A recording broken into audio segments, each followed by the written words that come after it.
Eddie, so INEOS has been in the headlight, in the spotlight a bit recently. What is it in your career and your training that changed after you left the team and into Jayco? I think just maybe having a bit more freedom and kind of just being in charge of what I want to do a little bit while working with Jacob. Yeah, so just kind of, I've always been a rider who can, like, I just go well off following what I know works for me and stuff. And as everyone knows, INEOS is a setup where it's very, like, it's not regimented, but they have their way of doing things, and it works for some guys and doesn't work for other guys. And I think you see that with some riders in the past who have been there and left. And yeah, but like the setup they have is it's incredible, you know. And I know there's been some things in the media recently and stuff about the team, but they do have a good setup, and as I said, it works for some guys. It just didn't probably quite work for me as well as I wanted or as well as they wanted, and then I came here and yeah, I feel like my career took another step really, and I kind of found a place where I could be myself a bit more and yeah, just progress. You had a season of ups and downs, but at the Vuelta you really found your form. Was it because of the injuries that you had earlier in the year that prevented you from reaching that form? Yeah, because like I trained really well over the winter last year. I went into the winter obviously off the back of a bad crash in the Vuelta as well, so that doesn't help. And then you start the season with a crash or a number of crashes. That certainly doesn't help either. So you're just kind of always chasing form.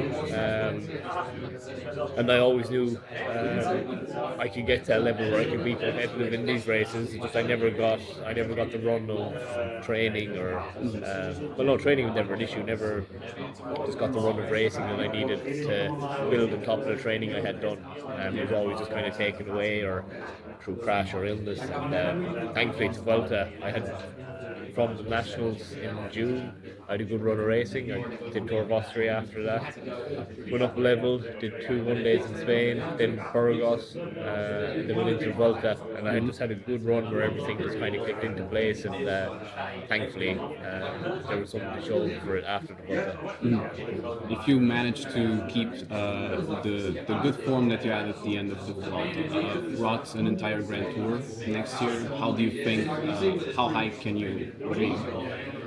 Yeah, I'm not sure. It's still kind of unknown territory because I've only done 3 Grand Tours. You know, I started 5, but I've only finished 3. So there's still kind of maybe there's some untapped potential maybe there. Like the Giro I had last year was very good.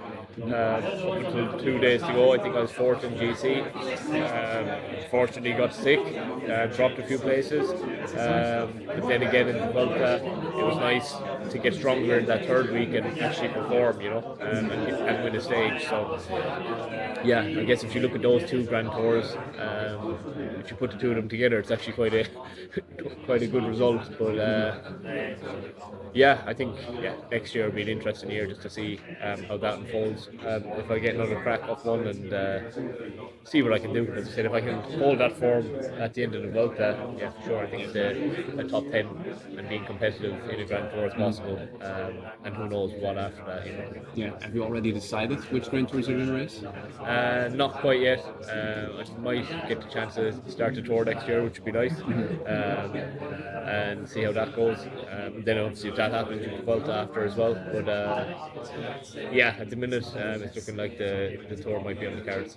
Yeah, so if you're going to the tour, very likely you're going to team up with Ben. Do you think that teaming up with a climber like Ben is going to be different from Simon Yates? I actually never.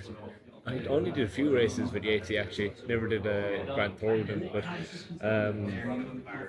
yeah, no, it doesn't change too much. I mean, again, with INEOS, I raced for the leaders quite a bit, so I've quite good experience racing for leaders and kind of getting to know how they want to race and how they race Grand Tour. So that's positive, and I think going to the tour with Ben will be no different. He showed how good he is this year. He's one of the top riders in the world, and yeah, it'd be nice to get the opportunity to go to the tour and give him a hand on the GC because he can definitely be competitive for a podium place. So it'd be nice to go there and help him and put him in a good position and maybe get a chance myself to go for a stage win. That'd be nice. Yeah. Of course, it's too early to talk about it, but the team has talked that Ben is a climber that is strong, but perhaps Pogacar and Vingegaard are still at a superior level. He's talked about the team having to deploy different tactics, more aggressive tactics. Would that be something that you would also like to partake in? Yeah, definitely. I think as everyone knows, I mean, most guys come to climb with Tade especially and Bendigo, it's like you'd want to be on a serious day to stay with them, and you'd want to have like serious conditions to do that day after day with them.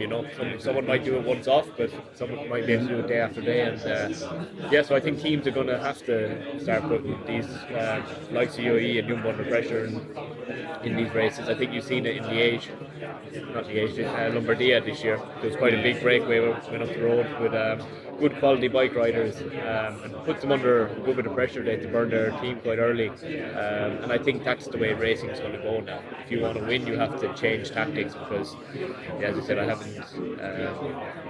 haven't seen anyone really who can climb on the level of Tadej or Jonas. And I think that's just the way teams are going to start looking for sure. It's just like attacking earlier, but maybe with a number of guys. Although it also depends on the UCI points, because a lot of teams are still focusing mainly on the UCI points. Are you focused on that, or does the team want results mainly?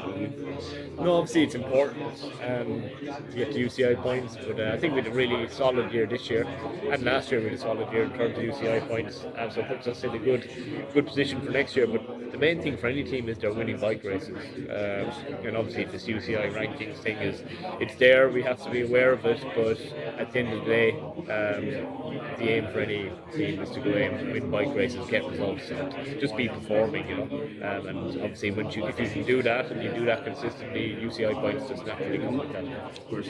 I have one last question for you. Have you already decided where you're going to start your season? Yeah, so I'll start in AlUla Tour next year, end of January. So that'll be the first race of the season for me. Obviously, important race for the team. AlUla will remain sponsor, so it'd be nice to go there and put up a performance and kind of start next year to kind of finish this season. It'd be nice. Yeah. Perhaps combine it with the UAE tour? No, I won't. I think I'll come back and maybe do an altitude camp and head to Torino or Paris or something like that. But yeah, AlUla is my main focus for now. Right. Perfect. Cheers. Thank you.